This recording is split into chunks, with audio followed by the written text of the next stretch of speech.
Future officers आज हम बात करने वाले हैं 60 सेकंड्स रूल के बारे में। अब ये 60 सेकंड्स रूल है क्या, इसकी इम्प्लीमेंटेशन क्या होगी और ये इम्पोर्टेंट क्यों है। ये वो रूल है जो मैक्सिमम टाइम टॉपर्स यूज करते हैं एग्जाम में, और इनकी वजह से इनके अटेम्प्ट्स हमेशा हाई रहते हैं और ये आराम से सिलेक्शन ले लेते हैं किसी भी प्रीलिम्स एग्जामिनेशन में। अगर कट ऑफ 50 जाएगी 80 में से मान के चलते, तो इनके मार्क्स 65-70 ऐसे होते हैं, और दूसरों के मार्क्स 52-53 जो एग्जाम क्वालिफाई करते हैं इनके इतने होते हैं। और कई बच्चे तो ये मिस्टेक करने के बाद भी 42, 43, 45 ऐसे मार्क्स लेते हैं और वो एग्जाम से डिस्क्वालीफाई हो जाते हैं।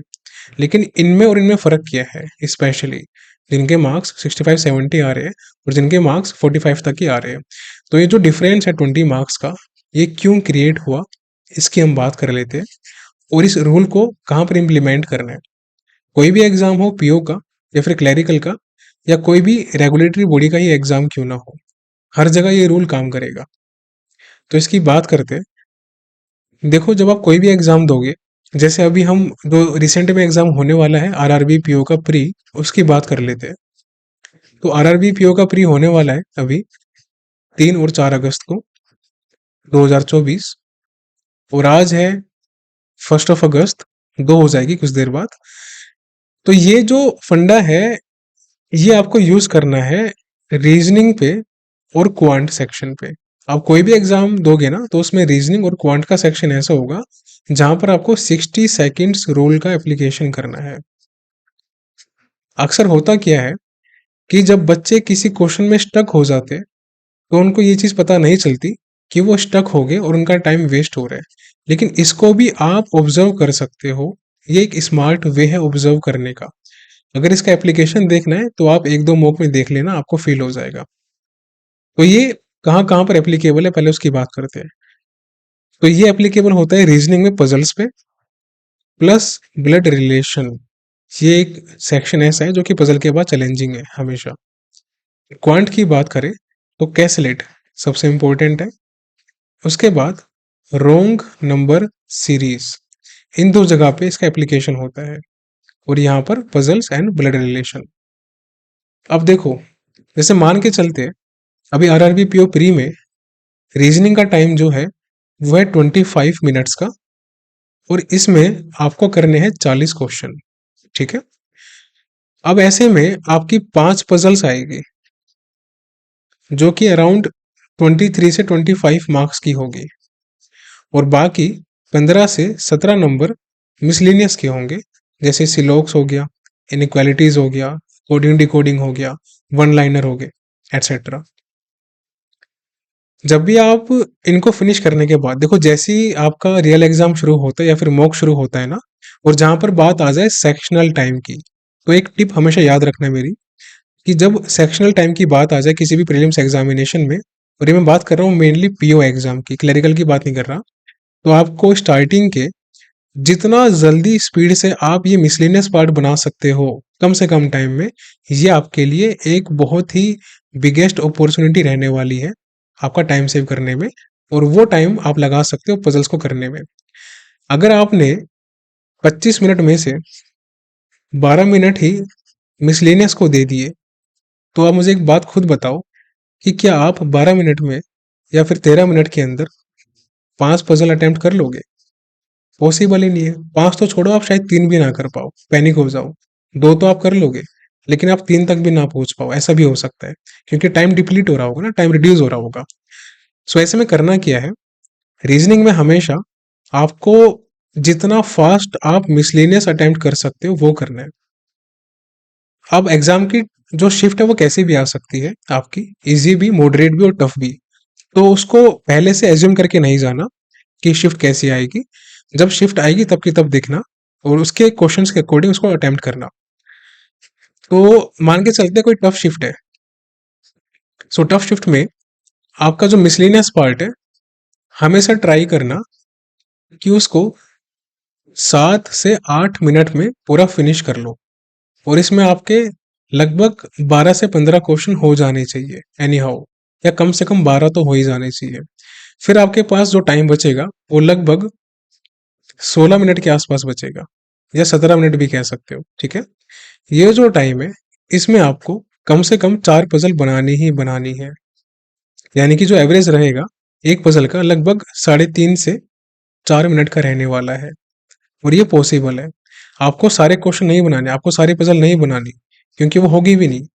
तो जल्दी के चक्कर में पैनिक मत हो जाना। अगर कोई दूसरा बच्चा बहुत ही अच्छा है पजल में या फिर रीजनिंग में, उनको करने दो। लेकिन ऐसे बच्चे एक्सेप्शनल होते हैं, तो आप उसमें आओ जो कि मेजोरिटी कंपटीशन होता है। तो ऐसे में अगर आपने 4 पजल भी कर ली तो आपके यहाँ पर 20 क्वेश्चन हो गए। और यहाँ पर आपके 12 से 15 क्वेश्चन, अगर हम 12 भी लेके चले तो आपके यहाँ पर 32 क्वेश्चन हो जाएंगे। और ये अगर बहुत ही टफ आता है तो कम से कम आपकी 3 पजल तो हो ही जाएगी ना। तो ऐसे में आपके जो मार्क्स रहेंगे वो 27 के आसपास रहेंगे। अब अगर शिफ्ट टफ है तो ऑब्वियस सी बात है, मार्क्स इंक्रीज भी होंगे टफनेस के हिसाब से। तो इंक्रीज होके मार्क्स आपके रीजनिंग में 30, 31, 32 भी जा सकते हैं, और होता है हर साल। इसमें कोई शॉकिंग बात नहीं है। या फिर ये भी हो सकता है कि दूसरी शिफ्ट जो कि इजी थी, मॉडरेट थी, उनके मार्क्स को आपके लेवल पे लाया जाए। और अगर उनके अटेम्प्ट हाई थे, 35, 36, 38 रीजनिंग में, तो उनके मार्क्स रिड्यूस करके 26, 27, 28 ऐसे लाया जाए। ये भी हो सकता है। तो दोनों में से कुछ भी हो सकता है। वो हमारे हाथ में नहीं है कि एग्जामिनर क्या करने वाले हैं, ठीक है। उसको छोड़ो। तो ये इंपॉर्टेंट है कि अगर आपकी टफ शिफ्ट आती है तो ये स्ट्रेटेजी आपको लेके चलनी है। मॉडरेट आती है तो आप और ही अच्छा अटेम्प्ट कर लोगे आराम से। अब 60 सेकेंड रूल कहाँ अप्लाई होगा? जैसे ही आपकी पजल शुरू होती है, तो पजल के जो स्टार्टिंग के 60 सेकेंड्स होते हैं ना, वो आपको ये बता देते हैं कि ये पजल डुएबल है या नहीं है। वो पजल खुद बोलती है। अब कैसे बोलती है? मान के चलते हैं इसकी स्टेटमेंट है, ठीक है।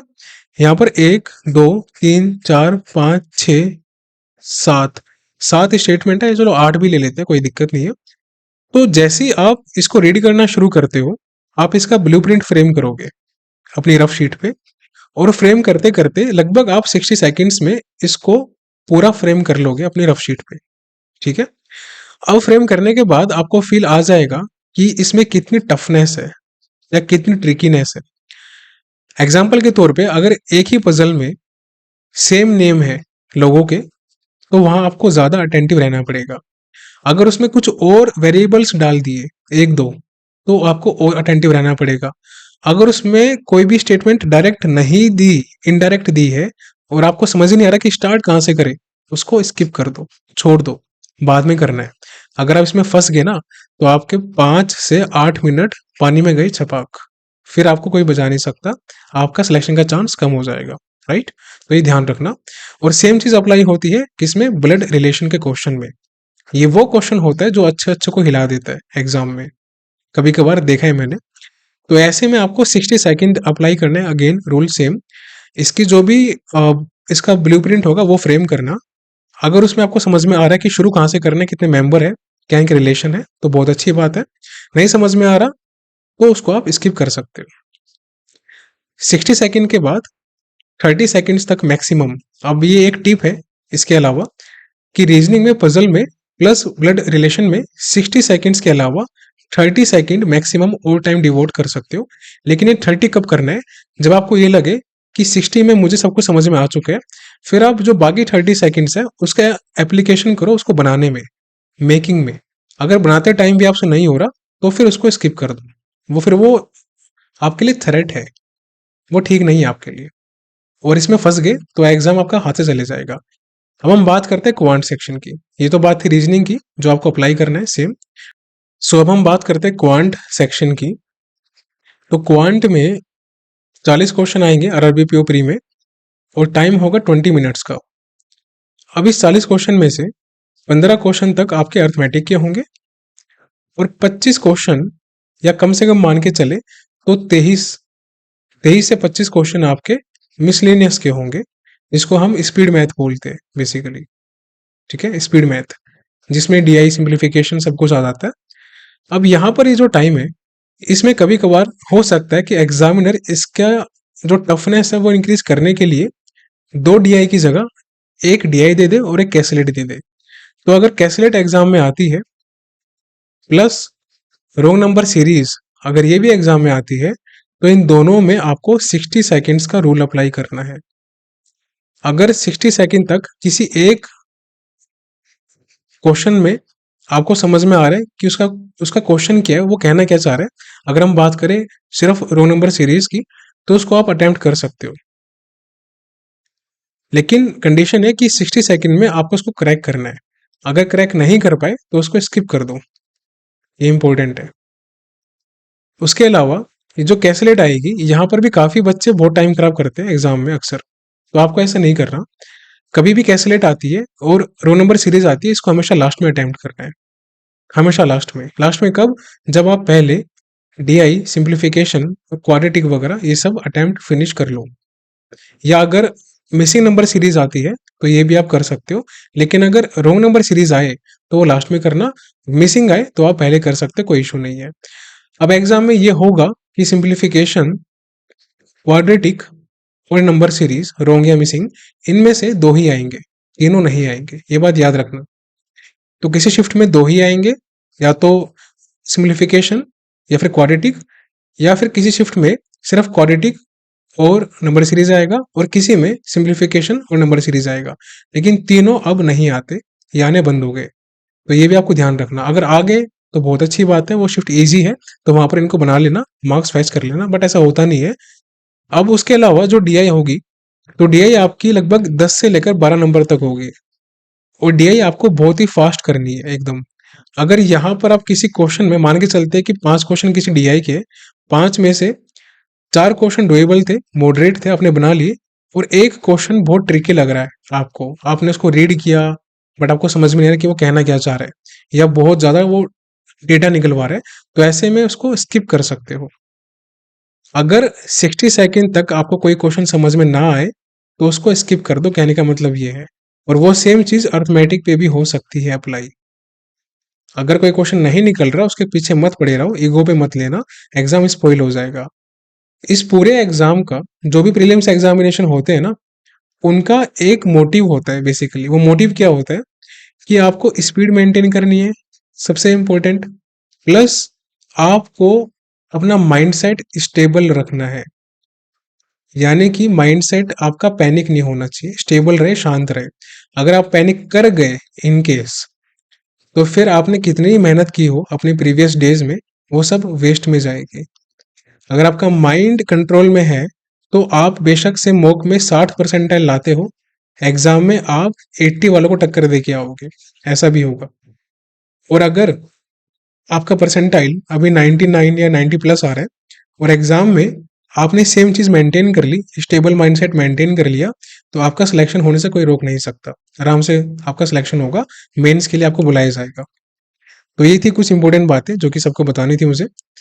अच्छा, एक इंपॉर्टेंट चीज और है, जब आप एग्जाम में जाते हो ना, तो कुछ भी एज्यूम करके मत जाया करो।